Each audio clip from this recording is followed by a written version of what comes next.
Good morning, everyone. Recording.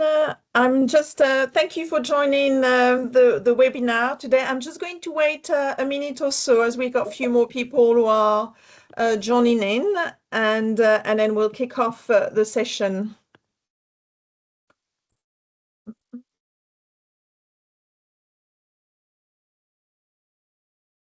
Cool.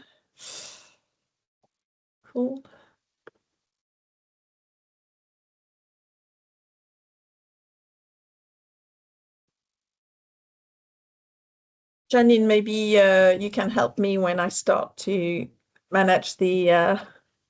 Yeah, I'll accept everyone. That's fine. Great. So I think we're going to start because everybody is on the timing, and so I just want to say good morning and welcome.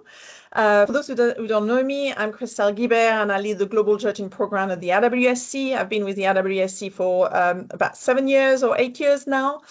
And the global judging is something very close to me, something that I've developed over since I joined from the decanter time. I came to the IWSC and I wanted to really build a stronger connection between the judges and the producers. So we came up with a concept. Obviously, the IWSC has a very close relationship with South Africa, and the idea was to really bring the UK judges, which mostly are buyers, to come to South Africa and to really meet the producers, immerse themselves in South Africa. So yeah, so we're excited to coming back in July, and we're very excited to host this event. I think it's a great opportunity to really show to you that we're not just a competition who awards medal. We actually want to help all the producers to understand better the UK market. And I think we have probably one of the best panel today to give you an overview of Cap Classique. So Cap Classique is something very close to the IWSC, but also to David, and David will tell you more about it on all the activity we have done.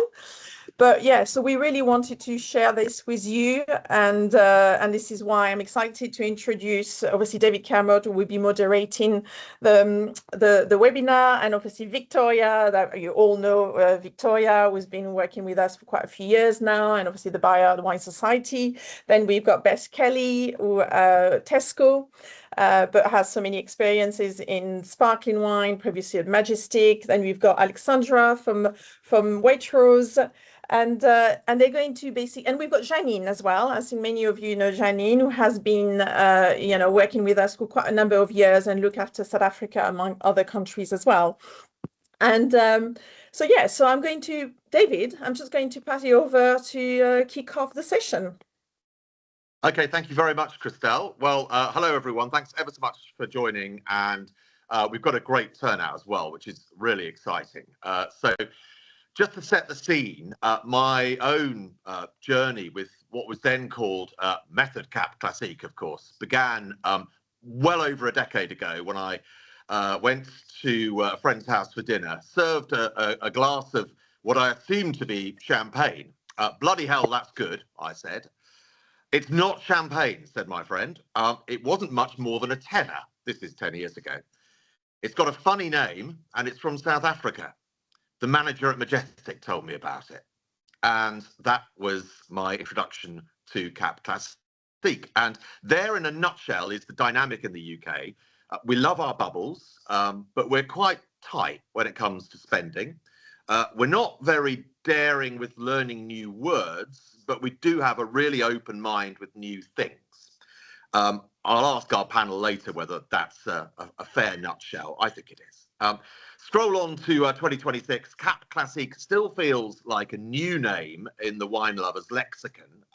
One brand dominates in the UK and does a great job. Cap Classique is now South Africa's fastest growing wine category, I think. And well, those who know, they just know. It's winning fans, of course, for its impressive ratio of quality to price. And I think it's slowly gaining recognition for its top tier examples, but we have a panel of experts who will tell me whether that is true. Those top tier examples, of course, usually with incredible lees aging, still representing extraordinary value. The UK is by some measure the biggest export market for Cap Classique, as I'm sure everyone on the panel is probably aware, accounting for more than a third of all shipments. 90,963 cases last year, 2025, up from 35,412 in 2019-20. So that is growth of 157%, which is pretty remarkable.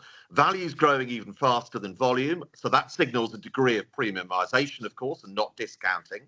And as anyone in the UK market will tell you right now, because it's tough, anything that is in growth is doing something pretty special, because unfortunately, in the wine world, down feels like the new up. While Prosecco dominates the lower price tier in the UK, champagne holds the top. There's a healthy middle successfully exploited in the last decade by Kermode, which just a decade ago, honestly, most people hadn't heard of Kermode. And it's now, I think, the only area in non-champagne that is in growth in the UK market, and quite significant growth. Again, we'll have more on that from our panel. So, of course, Cap Classique shares many of those Kermode credentials: traditional method, terroir-driven, quality-led, competitively priced. So there's a lot to play for here, I think. There are challenges too: price sensitivity, of course. Champagne has this long grip on the British psyche, and there's patience required to land any kind of new name in that British consumer lexicon, as I've mentioned. But it can be done, and of course, champagne long ago must have been new. I've developed a growing enthusiasm for Cap Classique, chiefly because of that incredible ability to over-deliver. At the inaugural Cap Classique Day at the IWSC Global Judging last year, we awarded 5 gold medals to 5 sensational examples, one scoring 97 points among only a handful of wines in the entire competition to reach that kind of score. It's a tough competition. And at the end of that session, Victoria, who was overseeing the judging, called over another MW colleague, Robert Mathias, to retaste our top scorers. And I was waiting nervously to see what he might say. And on tasting the 97 pointer, he paused and simply said, "Yum." And that, to me, was the perfect tasting note for that particular wine. It was Cuvée Clive, by the way. So as we approach the second Cap Classique Day next month, let's begin. Our panel today are at the coalface of UK retail, even if they don't look like coal miners. Arguably the most competitive grocery sector in the world. UK grocery is seriously cutthroat and seriously good at what it does. So we're very, very honoured to have our panel here with us. These are all very busy women. We're going to explore what Cap Classique is doing, what it needs to do, and I really think that Cap Classique can seize this moment. So without further ado, let's bring in our panel. And I think we should start with Victoria, as she's in charge of the judging in a month's time. When you look at Cap Classique, and you are in a member organisation, although you came from supermarket retail before, when you look at it, how would you describe where it sits in your range, Victoria? So I think what you gave us was, when we were kind of discussing this beforehand, David, you gave us some sort of different kind of categories to think about. And I think Cap Classique for the Wine Society, which is occupying quite a different space to the spaces that both Ali and Beth are going to talk about. We're kind of looking, we are actively building Cap Classique, but it is still what I would describe as an emerging category within that wider sparkling space. We have seen the growth that you've referred to. We have seen similarly huge growth, sort of ahead of what the UK is seeing, but that is from a small base, so it's worth to caveat that. And I think as we go into a little bit more detail later, I can sort of describe what we talk about it as a category, but clearly there are very many different sort of sections of that category, and so how the top prestige cuvées are performing and where they fit compared to the sort of more mid-tier offering. They're doing different things at the moment. You know, the top tier is still more niche in our context. But yes, we'll come on to that with the later questions. And Beth, if I can bring you in next, because you're wearing your Tesco hat today, and you've been at Tesco for well over a year now, I think, but you were at Majestic Wine before. I mentioned Majestic because it's where I discovered Graham Beck all those years ago. So could you just talk about where you see Cap Classique in the market right now, perhaps wearing your former hat as well as your current one?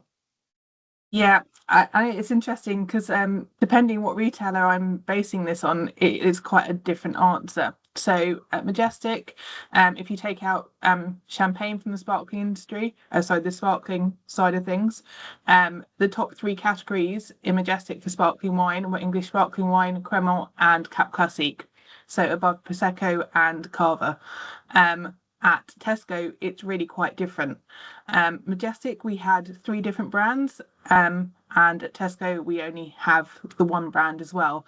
And that brand, which is fantastic, I think a lot of the time is kind of a brand in itself rather than representing Cap Classique in the UK market. If you type in Cap Classique to a lot of supermarket searches, it doesn't actually come up with that brand. So, yeah. It's the only thing we have in Tesco at the moment. So in Tesco, it's quite niche. In Majestic, it was very mainstream. Thank you. And we'll explore a bit more of what you've just said later on. But Alexandra, if I can bring you in next with the same question, where do you think it sits? Hi there, everyone. Thank you for having me. So for those that don't know, Waitrose is a more premium retailer in the UK, and we've got just over 300 stores.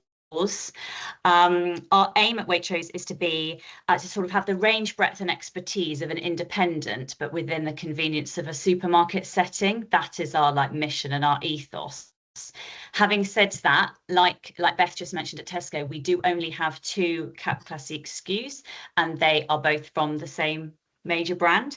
Cap Classique has grown 218% at Waitrose over the last 10 years and 30% over the last 5. So it's definitely been in growth for us. And we now, since it peaked during COVID, and now volume is very steady. And I think from doing some maths, Waitrose probably sells about 15% of all Cap Classique in the UK. So it is really, really important, but it represents just 2% of our range in terms of value and volume. And as such, it represents just 2% of our SKUs. We have 114 fizz lines, including champagne, and we've got just the 2. So, small, but successful in what it does. And if I can stay with you, Alexandra, because you buy across the sparkling category, which makes your insights so valuable. How do you feel it's performing for you, Cap Classique? You mentioned some numbers there. Overall, what's your sense of how it's performing? I think it's performing very well. We see it's very, very, very steady, and it's very, very loyal. So we know that customers are coming in to our sparkling range and they are looking for Cap Classique because we do not see very much substitutability. Interestingly, the 2 SKUs we have, one of which is a white and one of which is a rosé, their main substitute is against each other. A tiny bit against an Australian fizz we have and a little bit against Kermode, but they basically substitute against each other, meaning that customers just come in wanting that.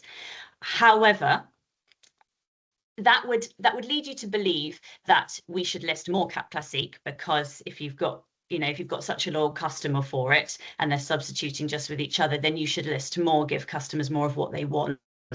But as Beth alluded to, you've got to overlay the strength of the brand that we have. Not all Cap Classique brands could enter and gain the traction of our lead market share brand. So it's at the moment, it is delivering commercially for the return of the 2 SKUs that we've got, but that doesn't mean that there isn't untapped potential. And Beth, the same question to you. How in Tesco is Cap Classique performing against your expectations and hopes? It's a good question. it's actually a difficult one to answer because we added a second SKU last year, and so our sales have gone up significantly. Unsurprising because we have a second SKU from the same brand. It's doing very well, and I think it's kind of it's partly because the strength of the brand, and partly because it's in a really nice sweet spot of the price point between £10 and £15, where obviously Kermode sits as well. And it's great for those customers trading out of Prosecco and looking for something that's a bit more complex, but not quite reaching maybe the kind of entry champagne levels. And Victoria, obviously the Wine Society, a different model to high street retail. I believe the Cap Classique that came into the Wine Society's own brand range was it actually introduced by your predecessor Matthew, wasn't it? But you've championed that, and I think it's doing really well, isn't it? Yeah, so actually just a little bit more context, and for our viewers who don't, I should have already said this in terms of what the Wine Society is. You said it's a membership owned business. We're essentially a cooperative. So to be a customer of the Wine Society, you need to be one of our members. So we are not at the same scale as either a Waitrose or a Tesco, but we have 182,000 active members who are highly engaged in wine. And within that membership, well, we have always traditionally been, we're 152 years old this year. We've always been traditionally a very Francophile business. So over 50% of our total wine sales are from France. And within that, we've always had a hugely strong following of champagne specifically, and then traditional method sparkling after that. So Beth and I were chatting a little yesterday about some of the similarities between sort of Wine Society's overall sparkling sales and Majestic's. So Wine Society's overall sales for sparkling will be completely different than the grocery malts. Prosecco is really small for us. Champagne is huge. And if you actually work out, we were working out how much a single member spends on champagne a year, and it's significant if you extrapolate out to the UK market, even when you consider we're relatively small. So we're in a different kind of playing field, in a different landscape, and we already have a membership that's highly engaged in traditional method sparkling. To then just kind of tell you how Cap Classique has come into that. So I think for years there was we're still only at 3 SKUs. For years there was, I think, 2. And then as part of our 150th celebrations in 2024, my predecessor, Matthew Horsley, under a label that it was an own label range called the Society's Generation range. And part of that range was actually looking at what we thought was the future, what we were really excited about next. So you had different buyers putting forward their bets, as it were, what they thought in their regions were the things to get behind. So Matthew, back then, one of the key things from South Africa to get behind was Cap Classique. And so we brought in Siemensig to do our own label Generation Cap Classique, which is essentially the Siemensig Caps of Uncle, vintage brut.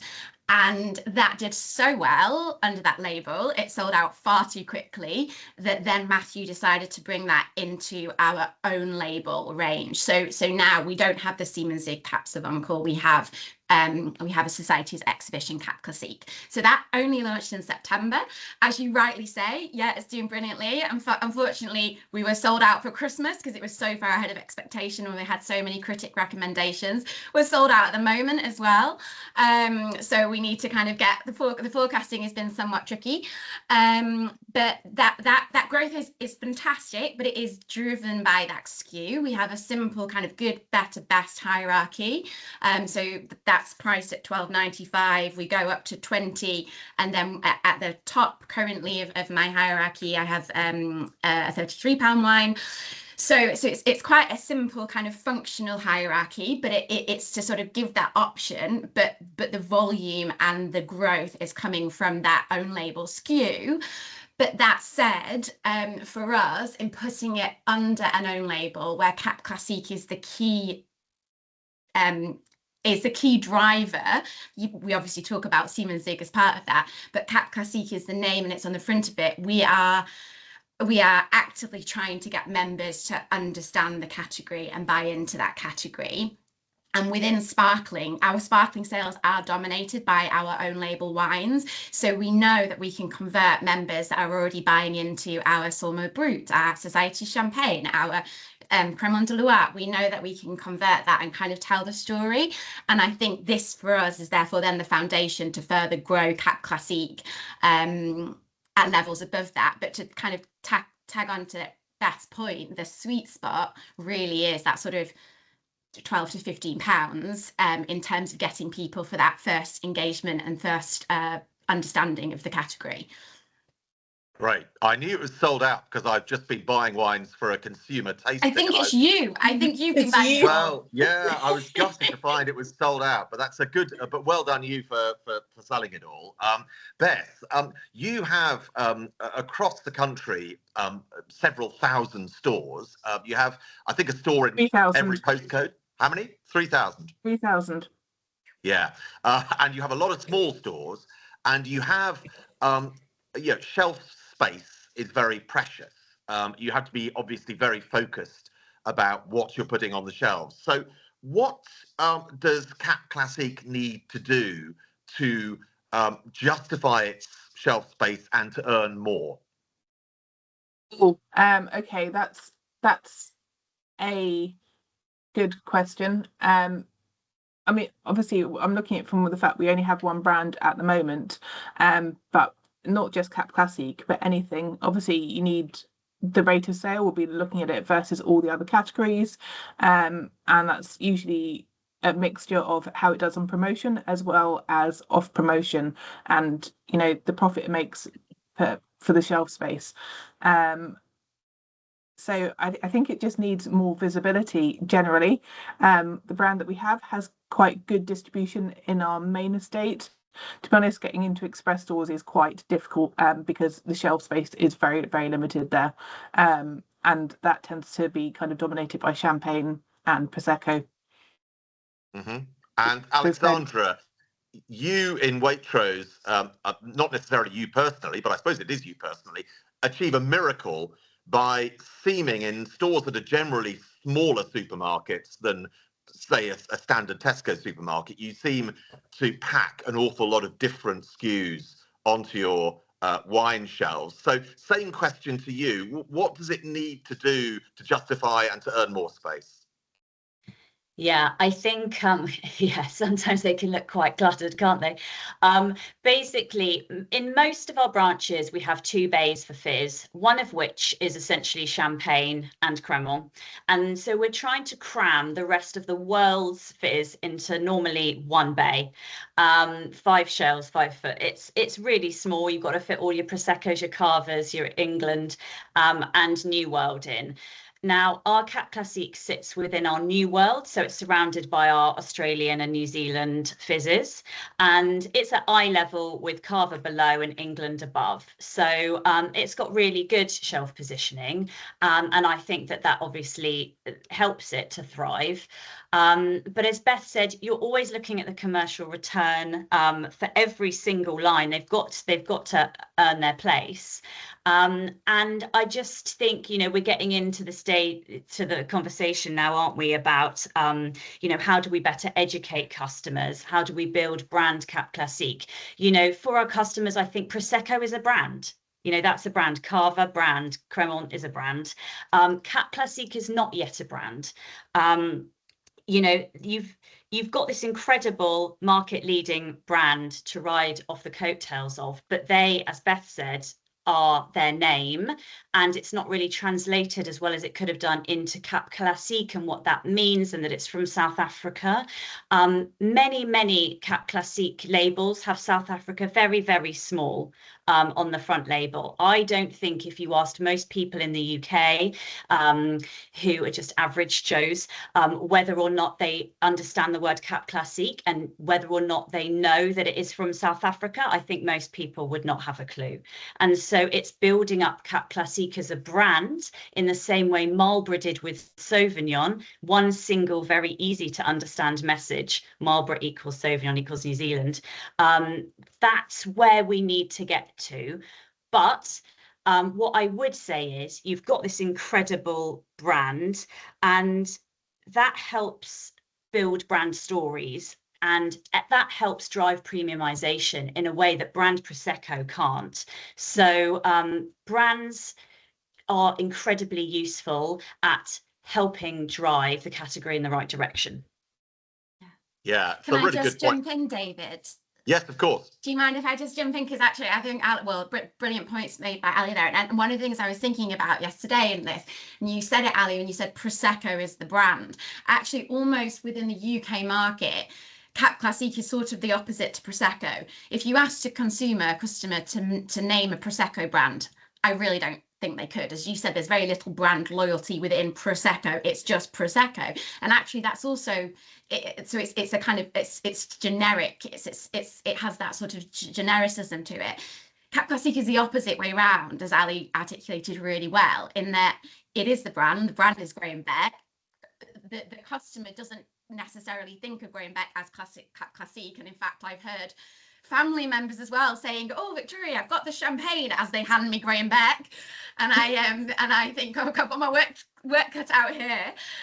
So it's a really interesting dynamic, but I think there's a positive spin. I think there's a positive angle on it. As Ali said, it does mean that we need to start to put Cap Classique like sort of almost ahead and start to build that. But I think what it means is Cap Classique then doesn't have to become a generic Prosecco. We don't want it to become generic. We want it to have like the distinction of where champagne is a brand, but then there's also brand loyalty and there's opportunities to spend at different price points within the champagne category. So I think that's exciting. I think it's also exciting if you put it in the context of, I hate sort of saying New World, but let's say Southern Hemisphere and North America. If you put it in that context, I can't say what the UK figures are, but I can look at the Wine Society. I think it's quite similar, or it was quite similar at Majestic or Tesco, from what Beth was saying, is that Cap Classique is sort of as big as Australia and New Zealand sparkling combined, and almost California as well. So it's already in that place. So we've got a really compelling kind of unifying message potentially to get out there, but we have got a lot of work to get it out there. Got a lot of work to do to get it out there. Yeah, I mean, I think that's such a good point. I think about my friends who serve me Graham Beck, and they are buying Graham Beck, I think, rather than Cap Classique, because they know it and they know it's dependable and they know it's good value and all the rest of it. And so, so Beth, if I can take that sort of point to you, what does everybody else need to do? Okay, what does everyone else need to do? Well, firstly, I think that there's not enough engagement generally with UK retail buyers. We get very few offers on Cap Classique, and so that's part of the issue. I think probably sparkling buyers aren't necessarily that well engaged with South Africa. Ali, correct me if I'm wrong here, but sparkling buyers don't tend to go to South Africa on buying trips, or actually most New World countries. They'll be going to Champagne, Cava, Prosecco, and I mean, for me, it means I never have my sparkling buyer in South Africa to look at products with, and so I'm taking them back, and they don't have the same level of engagement. So actually, that engagement needs to come to the UK, so that the UK can better engage with that rather than having to do the trip that they're not going to do. I think there's, and really kind of understanding where they want to position their product as well. As I said, £10 to £15 price point is really, really great. You go to South African supermarkets and Graham Beck is amongst a lot of brands on the shelf, and none of them have come to the UK. So there's clearly a reason that hasn't happened. Alexandra, if I can then put that same question, what does everybody else need to do, to you as well, if I could? Yeah, sure. A very kind supplier sent me data which said that there's currently 31 Cap Classique SKUs found across the grocery market from just 5 producers of any meaningful volume, and 94% of that volume is from Graham Beck. So kudos, well done, Graham Beck, like you're flying, but nobody else is really getting any cut through at all, to be honest. You know, there's loads of things at play. I think, you know, we've said about not spreading the message far and wide enough, and whether that needs more engagement from a trade body. We know at Waitrose we've got so many customers that travel to South Africa on their holidays. They associate it with sunshine, beaches, stunning scenery, great wine, great food, great people. We know that there's a demand in terms of like the place has a real connection, but that cut through is not happening.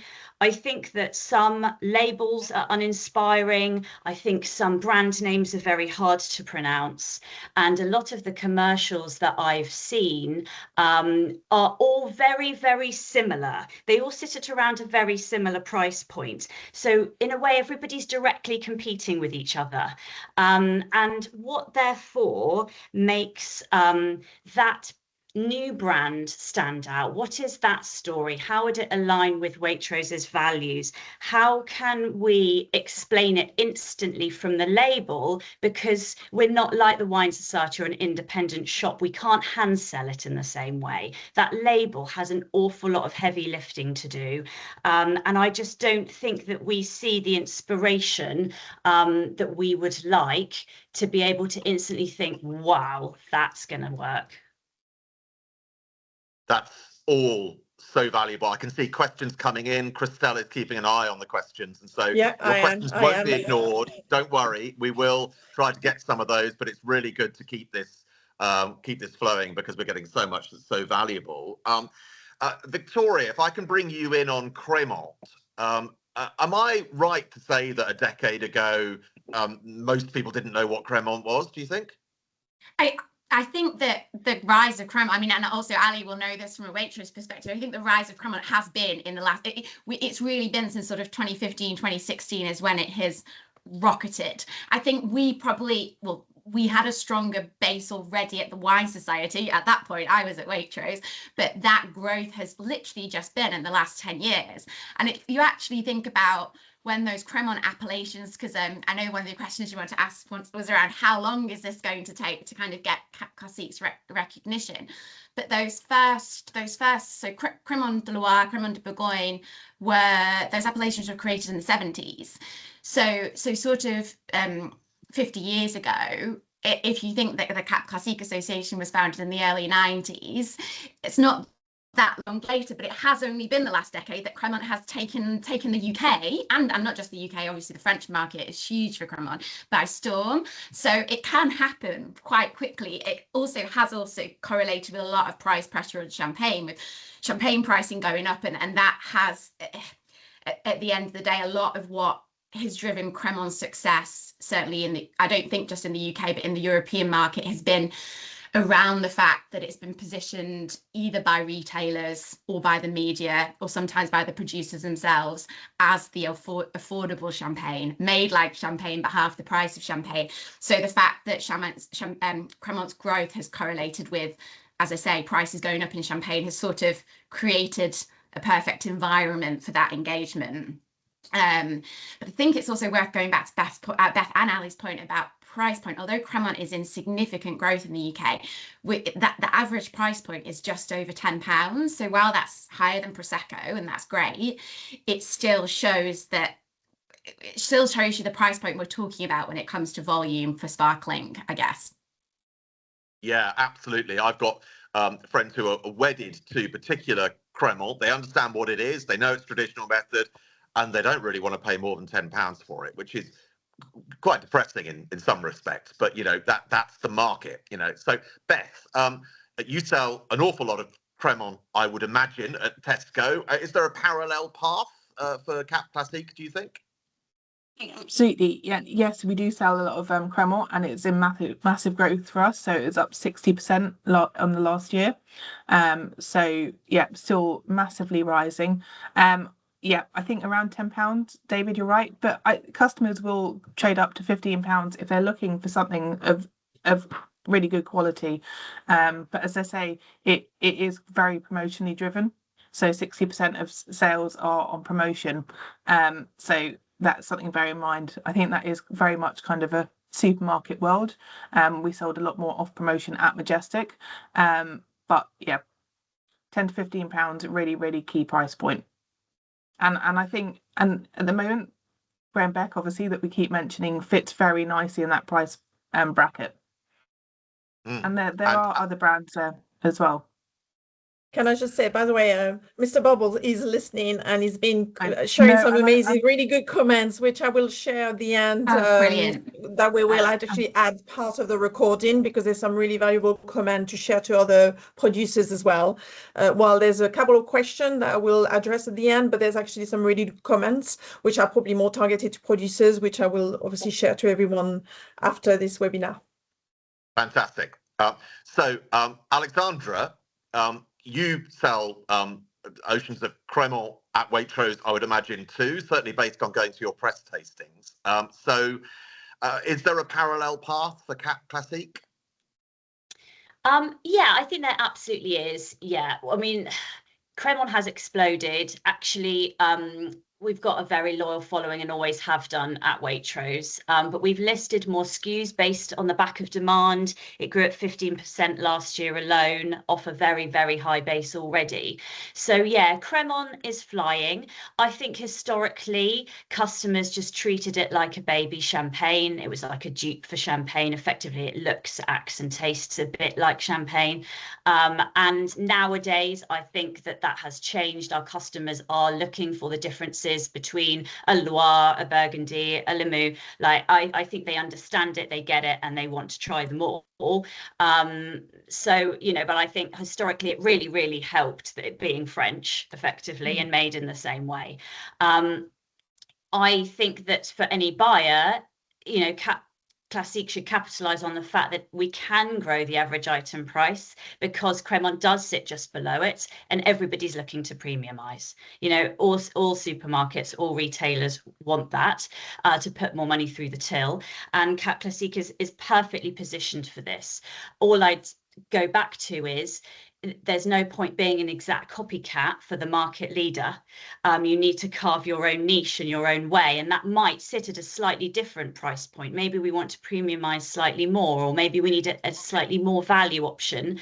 But yeah, I think that there's an awful lot of scope to deliver absolutely fantastic value, traditional method at a great price and brilliant quality. I'm going to ask both of our supermarket buyers this question, because we hear a lot these days in the wine market about the importance to customers of provenance, the importance of a story, and yet at the same time you've also talked about the importance of things like promotions in selling sparkling wine. So where's the sort of sweet spot for that? Beth, if I could perhaps come to you first, how important is the story to selling a bottle of bubbles? My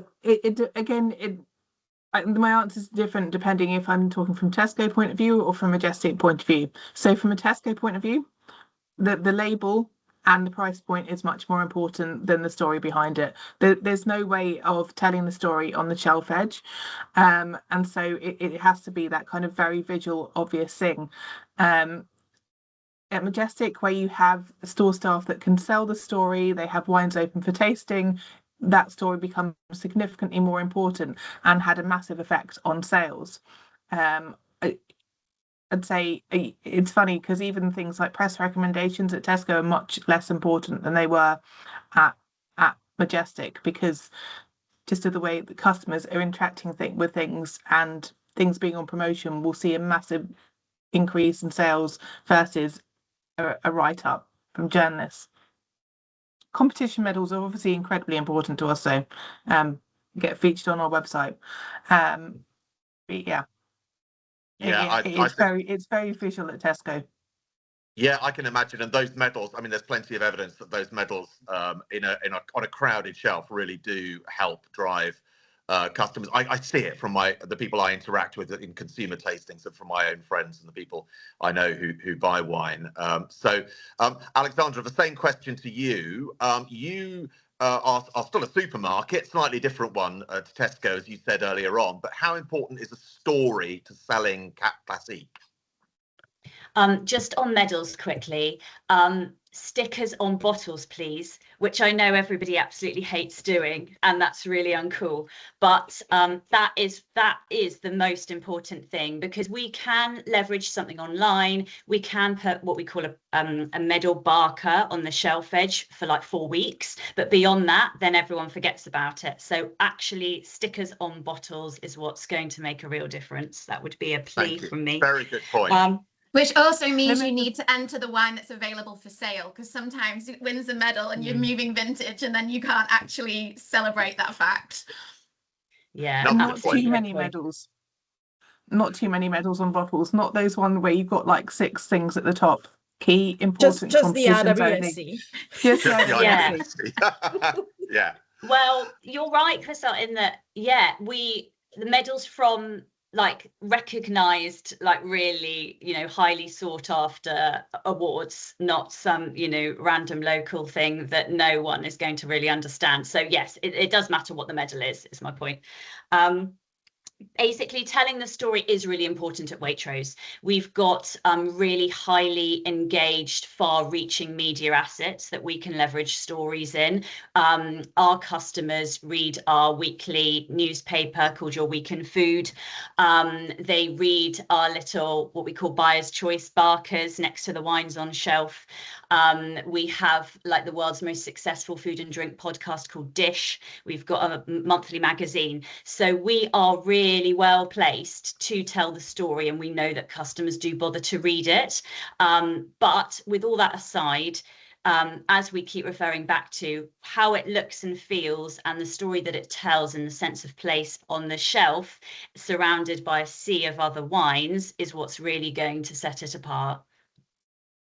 We've heard already about the importance of people representing Cap Classique, talking, engaging with UK buyers. Victoria, if I can come to you first, if a Cap Classique producer watching this has one thing to do before approaching a UK buyer, what should it be?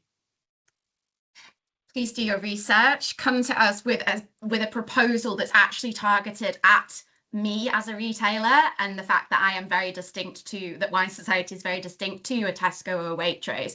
So that by your research, I mean, have a look at our range, and don't just look, given we're talking about sparkling, don't just look at my Cap Classique range, look at the wider Wine Society range. We obviously get, as buyers, as product developers, we get a huge number of emails and proposals, and so many of them are completely generic. There's nothing that has been targeted to me. There's nothing that's even mentioned the Wine Society. There's nothing that's said that why should I look at this. So do that research and give me the confidence that you're putting what you're offering me in a context that, you won't have all the information I have, sure, but you will be able to have a look at what's there and have an educated guess, and then you'll also have your knowledge from the rest of the market. So for me, it's knowing exactly who you're selling to and selling something appropriate is the kind of the key starting point, the foundation. And Beth, what would you add to what Victoria's just said in terms of advice? No, I think Victoria's kind of summed it up perfectly.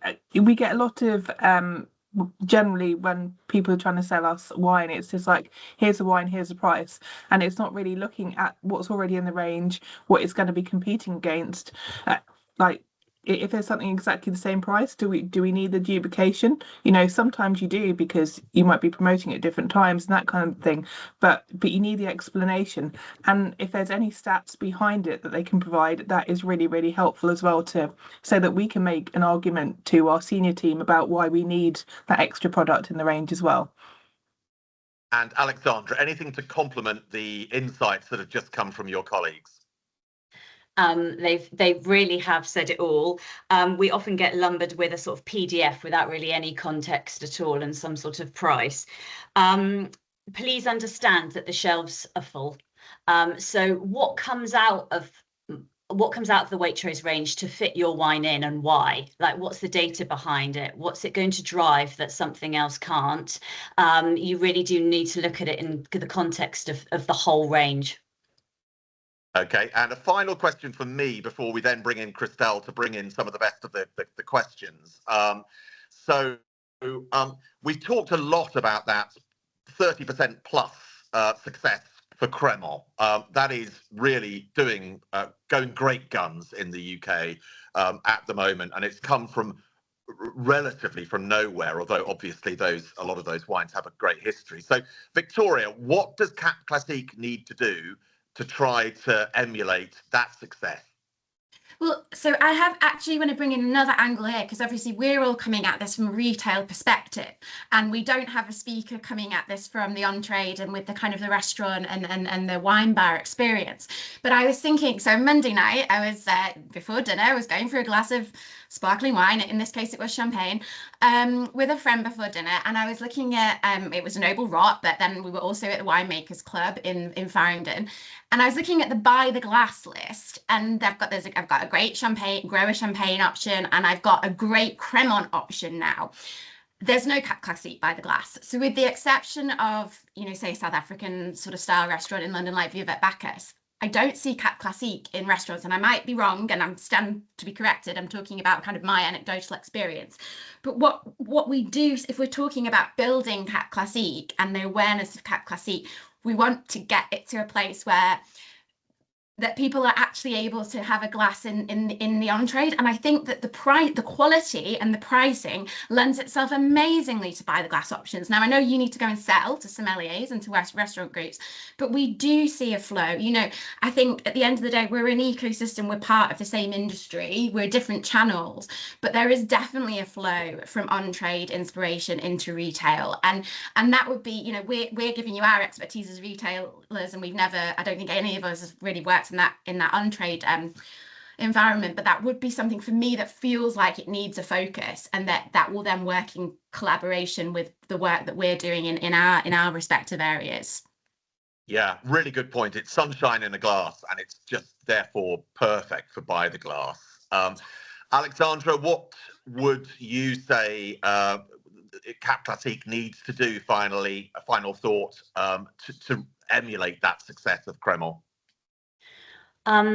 Slightly diverting, I've got, I suppose, 2 points. One is a sort of call out or a watch out, I suppose, I think that we need to acknowledge within this conversation that South Africa still wine is currently struggling in grocery retail in the UK. In fact, it's one of the worst performing major origins, about -9% volume as things stand. It leads me to wonder, has South Africa therefore lost some visibility on shelf for customers, and is that impacting customers' perception of South African wine in general? For those that we do believe then understand South Africa is the origin of Cap Classique, that's a sort of question, I sort of leave it with you. But I think fundamentally, it would be great to see producers come together with a single message of what Cap Classique is to educate the wider public, but still keep your individual brand identities and your stories intact. It's not easy, but I think that's what needs to be done. Yeah, no, great point. And Beth, the same final question to you. What does Cap Classique need to do? I would completely agree with everything that's being said. And as I said earlier in the call, you really need to come to the UK to sell to UK buyers, because those sparkling buyers aren't going to South Africa to visit you at the moment. And we need to get to a critical mass where that trip becomes worthwhile for the sparkling buyer rather than just a South Africa buyer. I know there's been a lot of changes at WOSA recently, but really doing some kind of campaign to create a buzz around Cap Classique in general, I think, is important here. Right. Well, thank you. I know we're being very strict with time because everyone's very busy. So I'm going to bring in Christelle now, who's been pouring across. I've seen these questions coming in and they look great. So over to you, Christelle. Yeah, so there's a lot of comments, which, as I say, when we share the recording, we'll also share the comments. There's a lot of exchange of conversation, but there's actually several questions, but they cover all the same points. And I think you more or less cover it on your last question, but I'm still going to raise it. It's all about, obviously, the price positioning. So, Cap Classique clearly over-delivers for its price, but we are still underselling the category. So how can producers build consumer confidence to move behind the 10 to 15 pound sweet spots and establish Cap Classique as a world-class sparkling wine? So I think you kind of cover it, but is anything you'd like to add? Because this is quite clearly a question who kept coming back in the chat. So. The price point issue. Yeah. Victoria? And to promote, to position it as a more premium.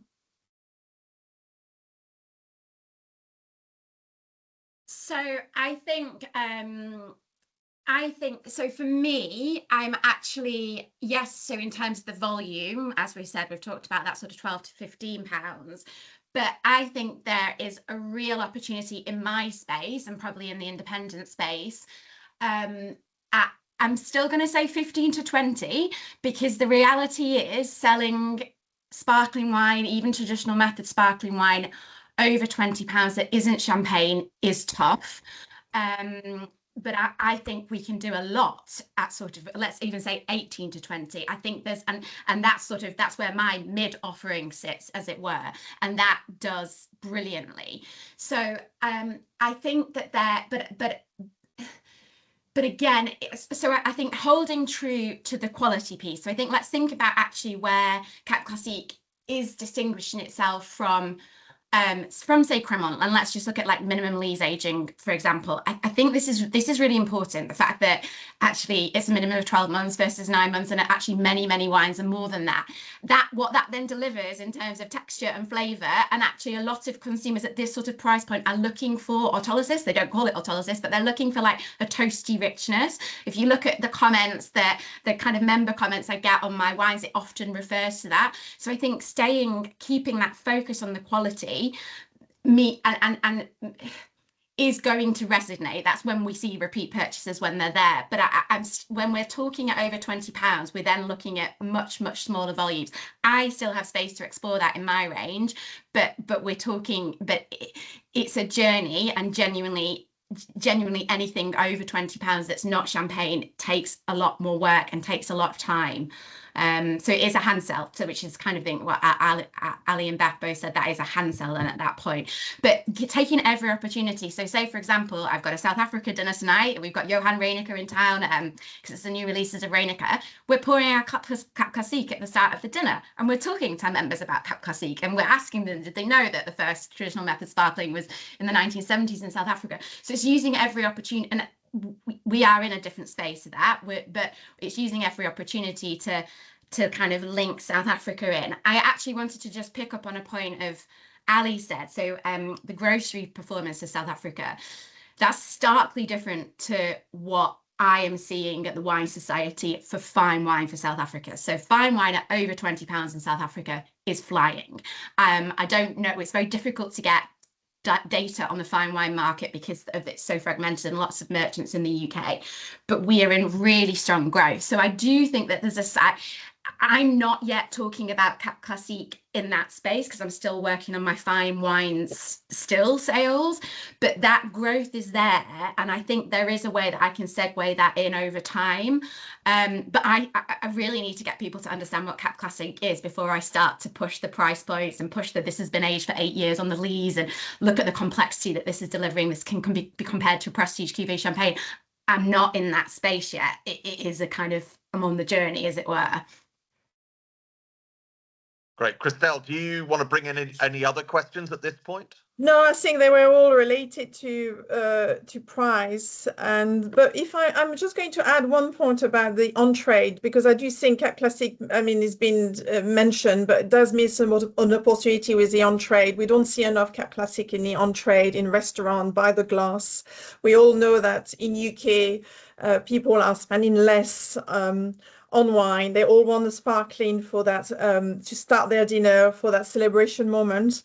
Sadly, Cap Classique is not by the glass, and I do think it has an amazing opportunity there to have a space. You see a Prosecco, you get English sparkling, and of course champagne, but there's an opportunity there for Cap Classique to find this space, and there's therefore a lot of work needs to be done around sommelier to educate sommelier what is Cap Classique. And then consumer will start to understand the category better. And then when they go to their retail shop, that's when they probably will grab a bottle. So I think a lot of work probably needs to be focusing on the on-trades. Yeah, it's a really good point, actually, I think. Okay, well, Christelle, I've got one I more know we were question, which go on. I Yes. am going to say. Obviously, I'm not going to answer that question but there's a couple of people who've commented. They say which medals make impact in the UK. So I think, as please, what do you look, the three of you, the four of you, you judge to most of UK competitions. So what do you look for a competition? What do you value, what do you respect? Who wants to take that first? Beth, do you want to take that?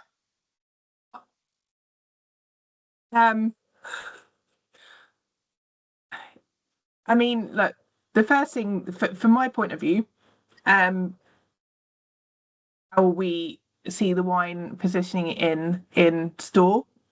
I think IWSC is very, very high up there in terms of which competitions we're looking at.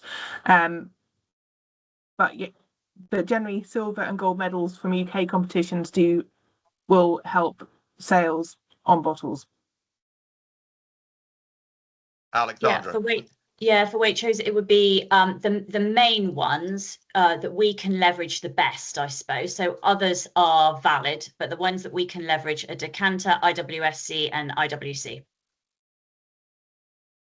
And I know from my own experience of going to all of the press tastings that those, people sometimes seem to be a bit disappointed with the bronze.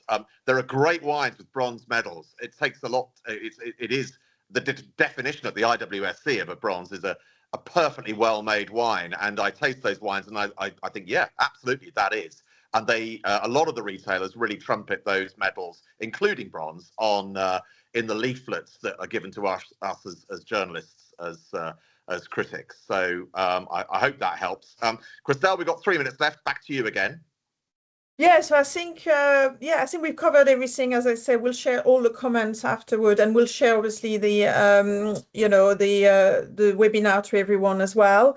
But yeah, just to remind that we'll be in South Africa next month, and the entry deadline for the IWSC is coming soon, and early July. And obviously, Janine, is your point of contact for any questions. But as I always say with the IWSC, we're just not there just to put a medal on the bottle, as I see a few comment about bottles looking a bit like a Christmas tree, but we actually want to really promote the producers and help the producers, and through the IWSC we have access to quite a large buyers on trade, off trade, multinational, and our job is actually to really promote all our medals and all our producers. So we go much beyond a medal on the bottle, basically. So yeah, I think we've covered everything. So thank you so much to Beth, Victoria, Alexandra, and obviously David and Janine for joining. And as I say, we will share, and feel free to basically send us some question offline, and we'll be here to support you. So thank you very much. Thank you. Thanks, everyone. Real gold there. Great panel. Thank you all very much indeed. We'll definitely have some Cap Classique this weekend. Tonight. Yeah, go tonight. Cap I'm having Classique. it tonight. I'm pouring it tonight. So yeah. Thank you.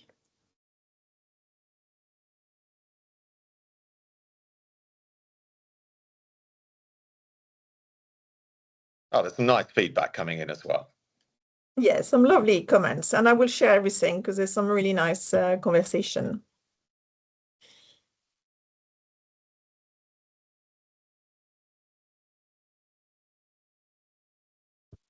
Thanks, Pia.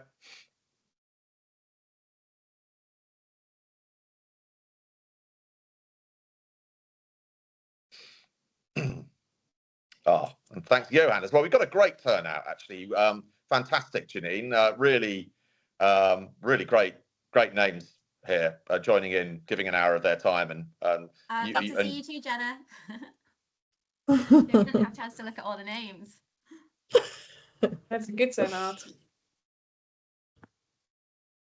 That's nice. And yeah, panelists, that you were fantastic. I got so much out of that. Really very valuable, I think. I also think there's so much to be said about us kind of sharing and being collaborative on this, as we all are. Like, I think we've all probably learned from it, and we all have ideas now how to further grow it in our own areas. Yeah, that was great fun. Thank you. No, thank you very much for taking the No, time. thank you. Yeah, it's great. Cool. Okay. Well, do you David, want to did say you anything still else, need Christelle, or are you gonna? Can we dial out now? What's the plan? Yes, we still have a few people. Yeah. Pierre's Oh, still brilliant. there. Right. Pierre's still chatting. He's going to stay for our debrief.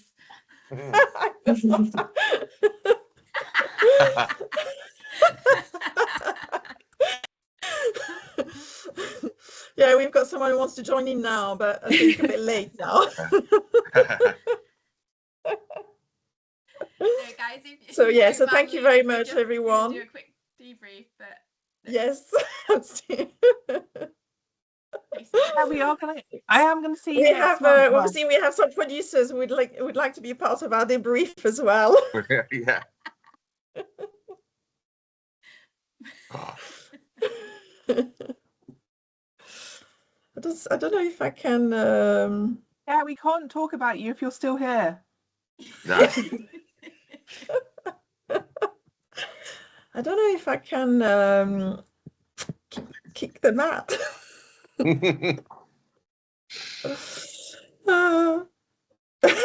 And worse, why I'm still on I think pace. I can end the event, which I'll do now.